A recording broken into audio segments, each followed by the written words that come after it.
It is time. That's right, ladies and gentlemen, the Premier League is only a week away, which means that we must now present our 23-24 Premier League predictions. I am incredibly excited for this, and I hope you are as well. If you are, please make sure that you subscribe to the channel, you like the video, and turn on those notifications. In this video, we are going to be going from 20th to 1st, predicting where every single Premier League team will finish this season. And of course, I want you to join in as well, so please let me know your predictions in the comment section below. And now let's crack on with our 23-24 Premier League predictions.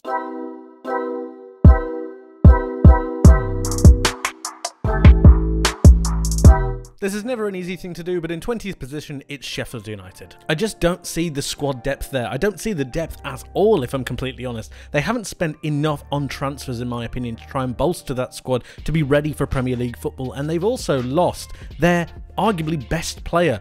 It's just too much to handle, I feel, and they're going to be going straight back down, unfortunately. Continuing this rather unfortunate trend is Luton Town. I just don't really see enough there to really keep them up. I think they'll fare better than Sheffield United will, and I do think they've made some decent investment towards making that squad Premier League ready. Tahith Chong, I think, is a good signing. Ryan Giles is a really smart pickup, but I just don't think overall the squad quality is there to be able to be dealing with the Premier League week in, week out. Yes, it is going to be tough, and yes, I do believe that home advantage will play a part, but I do think eventually they will start to feel the pressure and the quality of the Premier League, and it will just start to wear them down a little bit. I think it'll be a bit much for them going into the latter stages of the season. Luton are a very good club, and I do hope they stay up, and the story is magnificent.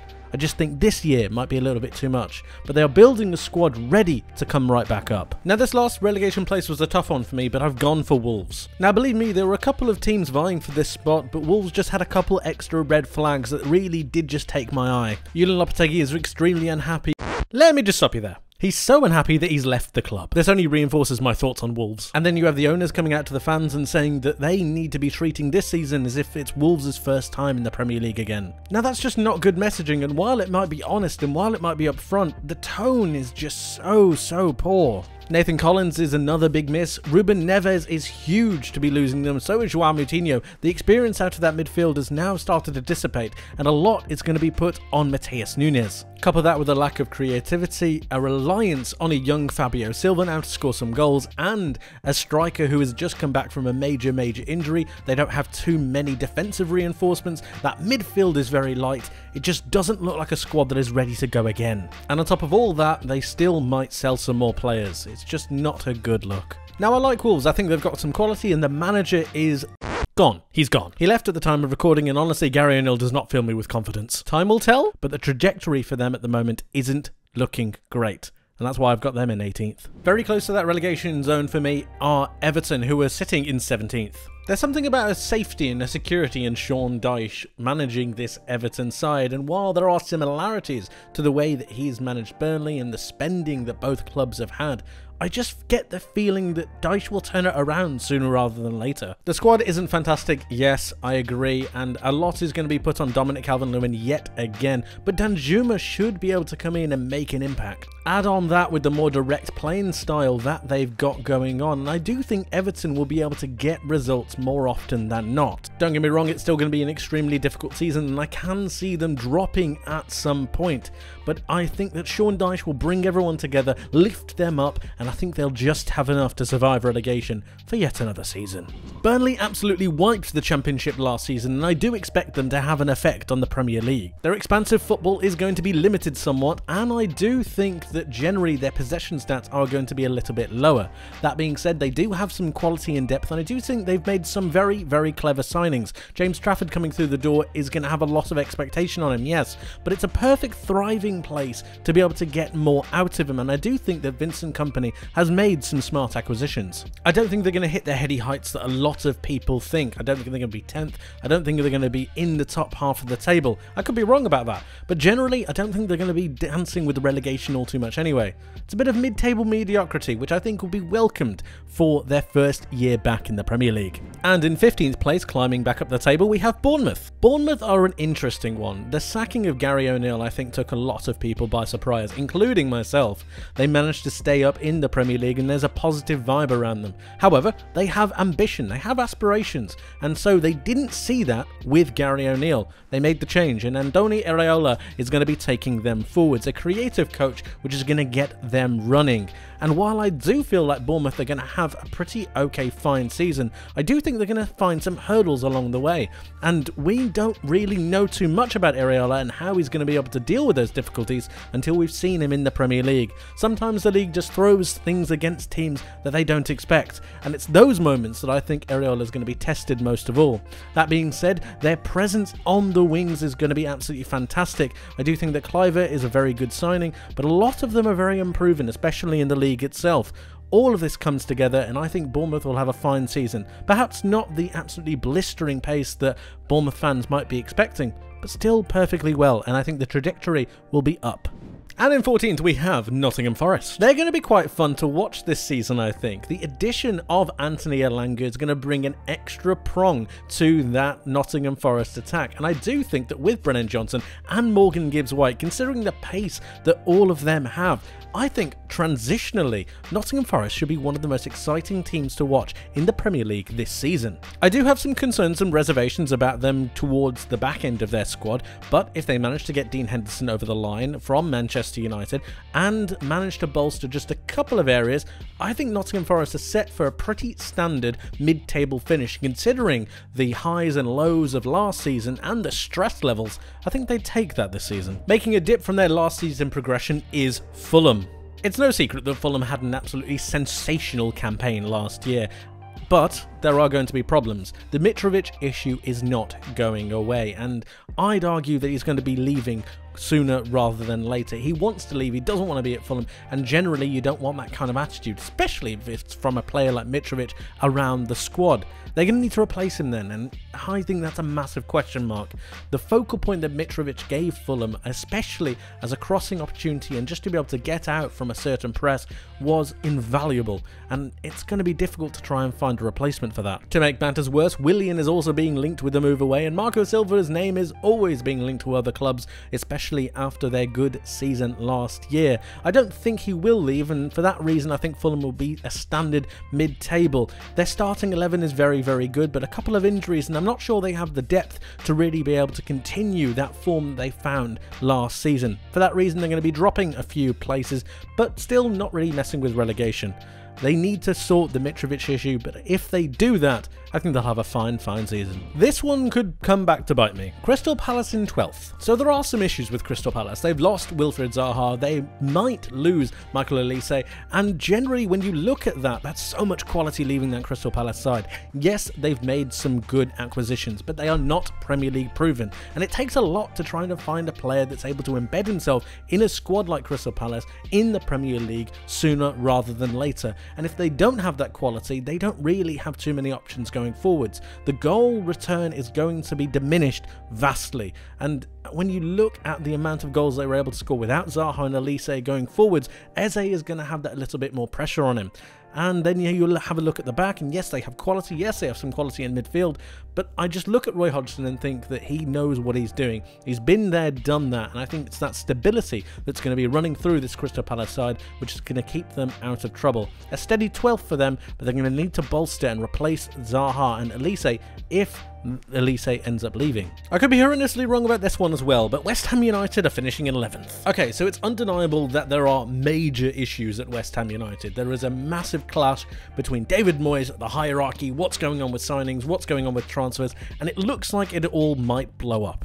But at the end of the day, David Moyes is still a good manager and West Ham still have some quality players. I'm not going to lie, the loss of Scamacca seems incredibly ridiculous. I think giving him a couple more seasons would have been the sensible option, but they didn't, and they've decided to move on, which leaves them rather bare. I think Jared Bowen will still have a very good campaign, but the loss of Declan Rice is monumental. Of course, you can't replace a player like that, which means they need to change. Does David Moyes have the flexibility in this squad with this team to be able to take them to that next step, or at least get them playing some different football to be able to go forwards? Now, I say all this and it doesn't seem like West Ham are a side that should be finishing 11th, but they tend to overperform in certain instances and they do tend to get results that not many people expect. The pull of European football might be something of a detriment, but it also might kick them on. They've experienced this now with the Europa Conference League, and I do think they're going to be able to manage it that little bit better. Quality and depth is absolutely crucial, and some of the signings they made last year should be able to establish themselves. I expect Paquetá to have a better influence on this West Ham United side, and generally they should be a little bit more focused. Again, this is a massive call, but I just got a feeling about West Ham United. I think they'll have a better season than they did last year, especially in the league. Form-wise in the cups, I think they might struggle a little bit, but generally league-wise, I think they'll be absolutely fine and shouldn't be dicing with relegation. Of course, all of this could blow up on my face and I could be completely wrong, but that's the nature of predictions. We are halfway and we have Brentford in 10th. They continue to impress me with their recruitment. I think that Nathan Collins is an absolutely brilliant addition. They found him, they decided they wanted him, and they got their man. Clearly, Thomas Frank has a system for him. Clearly, he has a way that he wants to play, and I think that might be the transition that they need to take to be able to bolster the rest of their team away from Ivan Toney. We know that he's going to be missing until the midway point of the season, so they need to do something different. Kevin Schade, I think, is going to have a better impact on this Brentford side now that he's experienced the Premier League, and Buemo is going to have a major role to play as well going forwards, and it's that transition that I think is really going to influence how well Brentford do this season. Considering how well Thomas Frank and Brentford have done up to this point, yes, losing Ivan Toney is a big loss, but I think they need to be given the faith that they can turn it around and find a different solution. Sometimes it takes a loss of one of the major stars to be able to showcase the understudy's proper performance, to show how good they really are, and it might be in Brentford's case that some of the other players in the side might be able to step up and show what they're really made of. It remains to be seen whether that's actually the case, but considering Brentford's recent recruitment and how brilliant they are at it, it wouldn't surprise me if they didn't drop off all too much. Brentford are in 10th. Brighton are in 9th. Brighton's fantastic campaign last season gained them European football, which is a big thing. They play sensational football, they have a brilliant system, they have great strength in depth, more than I actually think a lot of people expect, but I don't think we can underestimate the toll that European football is going to take on Brighton. If they progress deeper into the Europa League, all of a sudden one of their eyes that was previously on the Premier League now turns to the Europa League competition, and that's where I do feel like some of the losses or some of the drop points will come for Brighton. I think they're brilliant, I think they play some great football, and I think they'll be absolutely fine. And 9th is still a very good position. I just don't think they'll find themselves at the heady heights that they did last season. I could be wrong about this one though, because 9th upwards could be anyone's guess, genuinely. Aston Villa are set for an absolute flyer, seriously. Their transfer business has been absolutely spectacular. I think that Unai Emery is starting to build a proper lineup. They have 3 immensely strong centre-backs, meaning they can play in a variety of different formations, perhaps a 3 at the back, perhaps a 4. Their ability in midfield, Yuri Tielemans on a free transfer. Unai Emery is a fantastic coach. They have the makings of a great squad, a great team that can do fantastic things. Ollie Watkins must stay fit, but Moussa Diaby is an absolutely brilliant acquisition. I cannot stress that enough. Seriously. Put all of this together and I think Aston Villa are set for an absolutely brilliant season, and I can definitely see them winning the Europa Conference League. And this is where it gets contentious. Newcastle United are in 7th. Before you start having a go at me, give me a moment. Newcastle United are in the Champions League. That is a huge thing. And to be completely honest with you, I do think their general squad is overperforming the level of the individuals that are actually in it. Meaning that at some point I do expect some of the Newcastle players' performances to stagnate somewhat. They still have some world-class talent. Bruno Guimaraes is fantastic. Tonali is brilliant. Isak is unbelievable. But some of the other players, Almiron, I don't expect to have the same level of impact that he did last season. Even towards the latter stages of the last season, he started to drop off a little bit. I expect Newcastle, with the extra games, with the eye on the Champions League, with having to play Wednesday, Sunday, with having to do all of that, I expect them to drop off just a little bit, at least until they get some more reinforcements. This does not mean in any way, shape or form that I don't think that Newcastle are here to stay. I absolutely do. I think they're here for the future, and I think they're only going to start progressing. But this is one of the major hurdles that every single team has had to deal with. Not many teams can just seamlessly transition into Champions League football after being away from it for so long. And then there's the question mark over Eddie Howe and whether he can deal with the amount of expectation as well as the Champions League performances with the league performances. Once you start to get a grasp of how well he can do there, then you've got a better idea of how Newcastle can do. And with all that, I've got them in 7th. A calm, cool, collected 7th. And in 6th place, we have Tottenham Hotspur. For the first time in so many years, I actually think that Tottenham Hotspur are trending in the right direction. I know what you're going to say. Will Harry Kane stay? Will he not? What will they do? I don't know. Really? None of that matters. What matters is you have a coach who is willing to take the sum of its parts and create something better. Free-flowing, attacking football that's going to be entertaining for the fans to watch. This is something that Tottenham have not had in quite some time. I think James Maddison in that squad is a stroke of genius. I think Son will be unleashed a little bit more. You've got Kulusevski who's be able to come into the side. I think Richarlison will have a brand new lease of life, and it's all about the system that is played. The entertaining aspect of the free-flowing attacking football is something that's going to propel Spurs onto a new level. And then you have the thought that without European football, they have the opportunity to be able to focus on one game at a time, one opponent at a time, one game plan at a time, and that is massive for a team like Tottenham who are learning how to play a new style and a new system. And then you do, yes, have the Harry Kane problem, but in my mind it's not really an issue. Ange is going to have to deal with the fact that he might not be there. He can do that. The system is more than the individual player, and if he can instill that in most of the team, if Harry Kane stays or if he leaves, it shouldn't matter too much. Does the defence terrify me? Yes. On a more level-headed note, I really do think they need some more additions. I think they need a couple more centre-backs, because the ones they have just are nowhere near good enough, especially to play the way that Ange Postecoglou wants. Get them through the door, and I think you've got a really positive outlook coming up, and I think Tottenham are set to have a pretty good season. In 5th, we have Manchester United. For the record, I really like what Erik ten Hag is doing with this Manchester United side. I think Onana will absolutely transform them going forwards. They change their playing style. They allow themselves to progress higher up the pitch.